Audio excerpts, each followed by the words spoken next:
भद्रक जिले में चलित मास मार्च 23 तारीख में रविवार दिन आम भद्रक सहर महकुमार अवस्थित मठसाई पड़िया प्रांगण में आम दिनिकिया निजुक्ति मेला आयोजन करुछु एवं ये निजुक्ति मेला रे अनेक बड़ बड़ कंपनीज माने एवं जो कंपनीज माने राज्य स्तर रे एवं जातीय स्तर रे एवं आंतर्जातिक स्तर रे ख्याति अर्जन करछंती सेमानक छड़ा एही निजुक्ति मेला रे मध्य आर्मी नेवी एवं एयरफोर्स रो ताको जो रिक्रूटिंग एजेंसीज माने अछंती रिक्रूटिंग ऑफिसेस अछि सेमाने मध्य योगदान करिवे।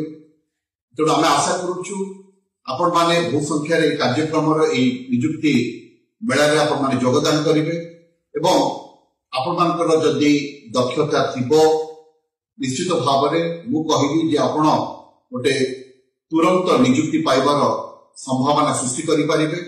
मु आशा करूछि समस्त जिलार युवक युवती माने ए कार्यक्रम में योगदान करिवे एवं ए कार्यक्रम को सफल करबा पाई जिला प्रशासन सहित सहयोग करिवे। धन्यवाद। चैनल को लाइक करंतु, सब्सक्राइब करंतु।